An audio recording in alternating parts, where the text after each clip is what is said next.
So the U.S. economic update, end of March, the Fed, basically they had the Fed Open Market Committee, and the Fed funds rate has remained unchanged at 4.25% to 4.5%. They're citing that uncertainty around the economic outlook has increased, so that's a bit of a concern. They want to have maximum employment, and they want to have 2% inflation. The latest that we have for unemployment rate, we were at 4.1% last month, and effectively it's pretty much unchanged since May of last year. It's been 4 to 4.3%, somewhere in that range. The long-term unemployment rate is 1.5 million. That's starting to stabilize, but it's still pretty high, and it's been increasing before that point. The SAM rule was effectively triggered last year.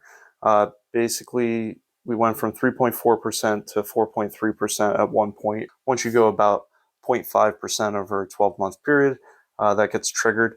This is historically low, and same with 4.3%. It's still low in terms of unemployment.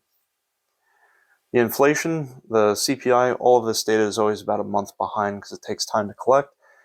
Core inflation is, minus food and energy, 3.1%, which is higher than that 2% inflation, and all inflation's 2.8%. So this has come down over the past couple of years, but it's stabilizing at a higher rate, and there's some concern that this could actually pick up. The big concern that we have, so our update from 26 March, the Atlanta Fed for GDP now, its estimate is basically for the first quarter of 2025, we are at negative 1.8%. So if you have 2 consecutive negative quarters of GDP, that's effectively a recession by definition. Some people have changed the definition a little bit, but if you're going historically, that was always how people defined a recession. If unemployment picks up and there's more pain economically, now the new definition of a recession would take place. So if you like this content, give me a thumbs up, like it, subscribe. I'd love to have you join. The latest data that we have on consumer spending, it's effectively from January numbers that were released at the end of February. It's down over $30 billion in spending. So consumer spending makes up about 70% of our economy. If people stop spending money, one person's spending as another person's income. Your income then becomes your spending, and it's a big cycle. So what are people spending money on? They're still paying for housing, food, gas, energy, utilities. Note that these are mostly what people need. The things that have gone down the most where basically people aren't buying vehicles, they're not making repairs to vehicles, they're not buying recreational vehicles and things like that. So needs are being taken care of, but there's not a lot left over, it seems, for things that are not needs. So our March consumer confidence, we're down to 57.9. This is the lowest it's been in over 12 years. This is similar to what it was back in 2006 and when we were coming down from, the Great Recession in 2012. So we have a year-over-year decline of a bit over 27%, a month-over-month decline of a little bit over 10%. So we haven't talked about this a lot lately, but there's the 10-year minus the 2-year Treasury yield. So this, anytime it dips below 0 for that spread, effectively it's considered a yield inversion. Yield inversions usually are, 6-12 months before a recession, and then they uninvert or come right above the 0 just prior to a recession by a few months. So we are now uninverted, or basically the way it should be, but that tends to be a sign that if you're coming from a deep inversion, it's just prior to a recession. So, for example, if you look back at the 1980s and right around 1990, before that recession, the dot-com bubble in 2001, the Great Recession in 2007, and even right before we hit the 2020 recession, we actually dipped into this inverted yield and then uninverted. You could argue that it was accelerated by the illness, but it was probably going to happen anyway, and now we're seeing it again. It's very common to come before a recession. So there's something called a poly market. This is where people bet on different financial things. So right now, the odds of recession, they've gone up by over 20% over the last month or so, and we're now at 40%. If you look at our manufacturing of new orders, anything below 50 means it's declining. So we're at 48.6. And one of the things I thought was interesting here is that there was a survey. The CFO survey came out a day ago, March 26th. They're citing uncertainty, tariffs. 30% of these CFOs are looking to diversify basically their supply chains, and some of them are looking to put things domestically in the US. The other one that's interesting to note is 20% moved up their purchases, which may have resulted in that bump in December through January. So there may be additional purchases that are pulled up further now before certain tariffs are put in place.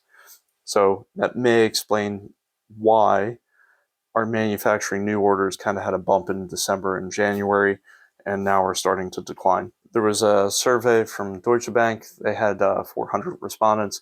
There's about a 43% chance of an economic downturn over the next 12 months. The other thing I want to look at are long delinquencies, so people that are not paying their bills for 30, 60, 90 days. So this is delinquency rates, which are for all consumer loans are increasing. But I want to point out that single-family mortgages, those delinquencies of like 90 days, they're not increasing. I'm not seeing any change in that. That's actually not that uncommon. What is uncommon in 2007 and 2009, what I think led to those rapid rise in delinquencies for mortgages is something like they had adjustable rate mortgages, so your payments could increase as soon as the first part of the loan is done with, and you could jack up an interest rate, so it makes it hard to pay. The other thing was back then we had what we call ninja loans. Ninja loans means you could have gotten a loan that you had no income, no job, and no assets. So how were you expected to pay that back? I don't know.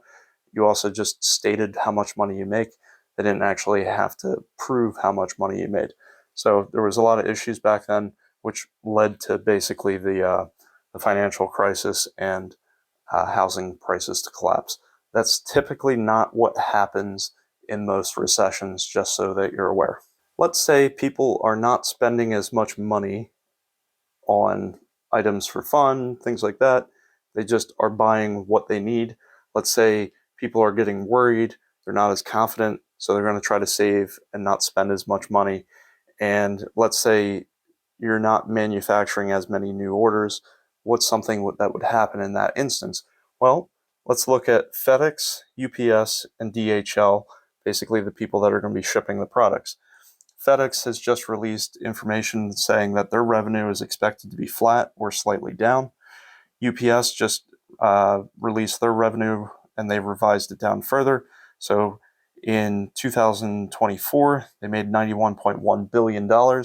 In 2025, they're expecting to make $89 billion. So they're going to make $2.1 billion less. They're removing some of the volume from Amazon for shipping. So that's part of this. But generally, you don't want to see a company make less year over year. It's not necessarily a good sign.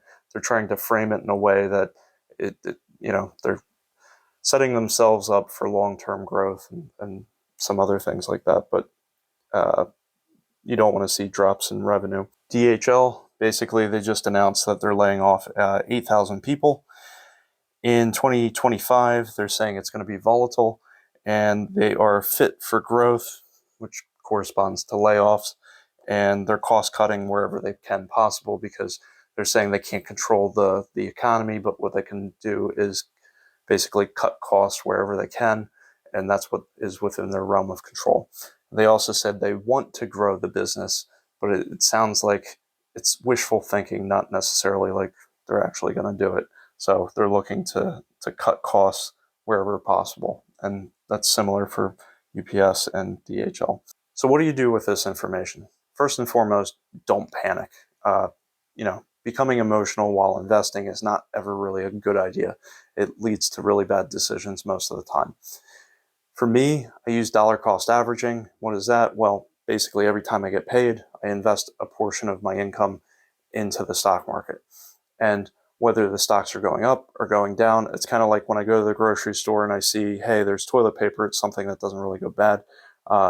Hey, it went from $20 for a 20 pack. Now it's, $10 for a 20 pack. I don't go, oh no, I got to sell all my toilet paper. I go, hey, it's half price. I'll buy some more. And I stock up on it. And if the next day I go in and toilet paper is all of a sudden $5, for a 20 pack of toilet paper, I'm like, oh, this is a terrific sale. I'll buy more. That's what the rich tend to do. And then people that are panicking, they panic sell, and basically the rich buy it up. And then typically, in about 2 years, most of the time, that's when stock markets recover, if you look historically. During, a minus 10% like correction, it generally corrects fairly quick. If it's a recession that's, a bear market of more than 20%, it typically takes about 2 years to recover. There's no guarantees. Past performance doesn't guarantee future performance. All assets carry risk and can lose value. For me, when I dollar cost average, over 80% of it is in the S&P 500. It's the top 500 companies in the United States. And at least about 10% goes into an international fund. So between those two basically allocations, I have assets that cover the entire world in basically the largest companies around the world. So some examples of companies that would be listed in the S&P 500 would include, Apple, Microsoft, Google, Amazon, Tesla, Nvidia. There's Ford, there's Visa, there's MasterCard, there's Boeing, there's a ton of companies. There's a ton of products that are in your home that are made by these companies.